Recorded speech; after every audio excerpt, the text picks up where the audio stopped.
We want justice for আরজি কর। দেশ জুড়ে প্রতিবাদ চলছে। এই প্রতিবাদে সামিল হতে চাইছেন সকলে, আর সামিল হতে চেয়েছিলেন আইসিডিএস কর্মী এবং হেল্পাররা, আর তাতেই কর্মীদের তলব করল প্রশাসন। কাজের পোশাক পরে প্রতিবাদ করতে বারণ করা হয়েছে। ডিউটির টাইমে প্রতিবাদ করতে বারণ করা হয়েছে, সিডিপিও অফিস সূত্রে খবর, এবং বিশিষ্ট সংবাদপত্র প্রতিদিনের এই খবর প্রচারিত হয়েছে।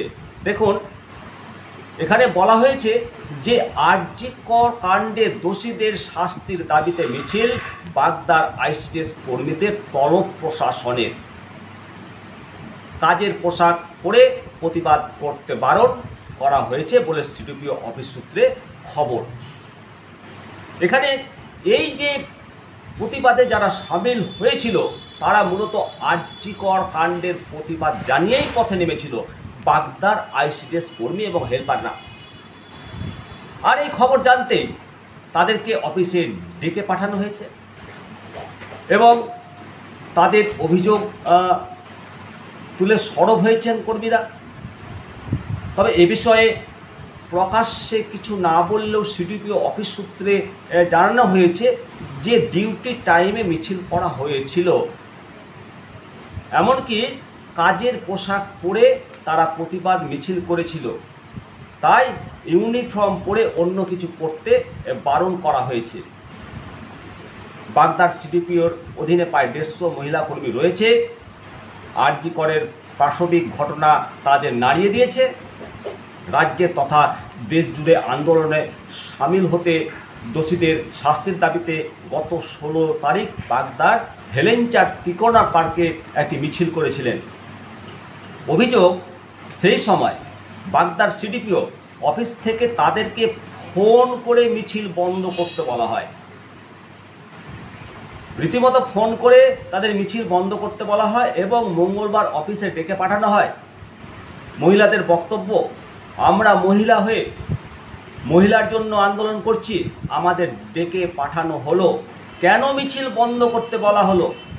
আমাদের যাই বলুক, আমরা আন্দোলন চালিয়ে যাব, মহিলা হয়ে এটা আমাদের দায়িত্ব। স্যালুট আপনাদেরকে। এই মনোভাব,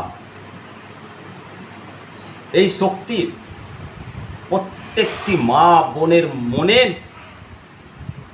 আরও শক্তি সঞ্চার হোক। অবশ্যই এই ঘটনার প্রতিবাদ গোটা বিশ্বজুড়ে হচ্ছে, আর সেখানে আইসিডিএস মহিলা কর্মীরা করলেই দোষ। আর এই ঘটনা সম্পর্কে স্থানীয় সিপিএম নেতা সুনীল কর বলেছেন যে আমরা শুনতে পেয়েছি আন্দোলন করায় মহিলাদেরকে ডেকে পাঠানো হয়েছে, আন্দোলন করায় রোষের মুখে পড়তে হয়েছে, নিশ্চয় ওপর থেকে নির্দেশ আছে, কিন্তু এভাবে আন্দোলন বন্ধ করা যাবে না। এদিন সিডিপিওর অফিসে উপস্থিত ছিলেন আইসিডিএস কর্মীরা। এক কর্মী জানান, শোকজ বা কোনো পদক্ষেপ নেওয়া হয়নি, তাদেরকে ডিউটির সময় মিছিল করতে বারণ করা হয়েছে। প্রতিবাদ করছিল। আসলে আইসিডিএস কর্মী এবং হেল্পারদের সঙ্গে গ্রামের মা বোনদের প্রচুর জনসংযোগ রয়েছে। তারা নিত্যদিন পাড়াতে ডিউটি করেন। এখনও গ্রামগঞ্জের একেবারে প্রান্তিক অঞ্চলে অনেকেই এই ঘটনা প্রবাহ জানে না, সেজন্য গ্রামগঞ্জে এখনও আন্দোলন সেরকম হয়নি। এই আইসিডিএস কর্মীরা যদি গ্রামে আন্দোলন করতে শুরু করে তাহলে তো বিপদ, তাহলে তো সবাই সব কিছু জেনে ফেলবে। সবারই বাড়িতে টিভি নেই, সব পরিবারের কাছে মোবাইল নেই। এই আইসিডিএস কর্মীরা আন্দোলন করছে, তাহলে তো সবাই সব কিছু জেনে ফেলবে। এদেরকে থামিয়ে দেওয়া হোক। এইভাবে যদি থামিয়ে দেওয়া হয় তাহলে পরবর্তীতে আবার এই ধরনের ঘটনা ঘটবে। দয়া করে একেবারে অনুরোধ, এই প্রতিবাদের ভাষা প্রতিবাদকে থামিয়ে দিলেন না। বাঙালি প্রতিবাদমুখী, আজকে প্রতিবাদ করতে বাঙালি ভুলে গেছে। মনে রাখতে হবে, ব্রিটিশদের বিরুদ্ধে এই বাঙালি প্রতিবাদ করেছিল। ব্রিটিশদের বিরুদ্ধে মাতঙ্গিনী হাজরা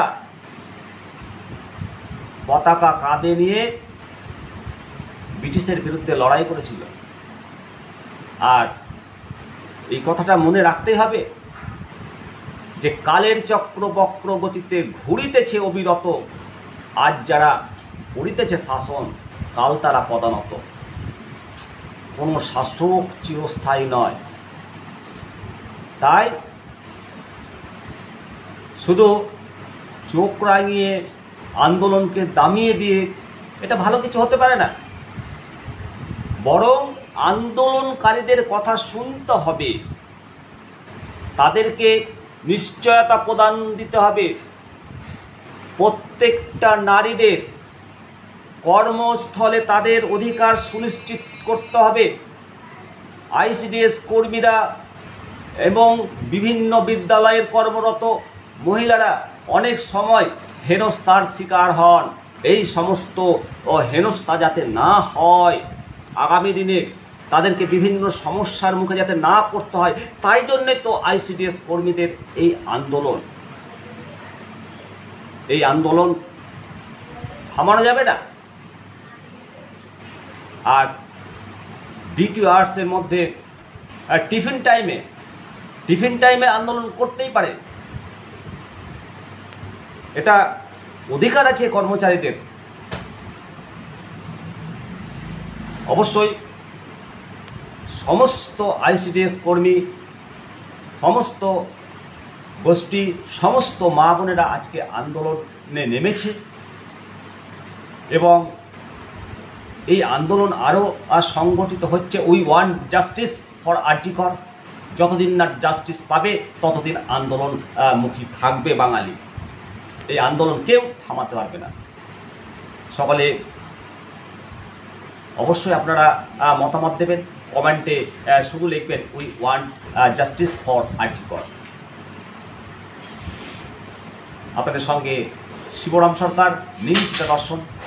অবশ্যই আপনাদের প্রাসঙ্গিক গুরুত্বপূর্ণ মতামতের অপেক্ষায় রইলাম। আর লাইক, শেয়ার, কমেন্ট অবশ্যই আপনাদের কাছে এইটুকুটা আশায় থাকলাম। আবার পরবর্তী ভিডিওতে আপনাদের সঙ্গে দেখা হবে। উই ওয়ান্ট জাস্টিস ফর আরজি কর।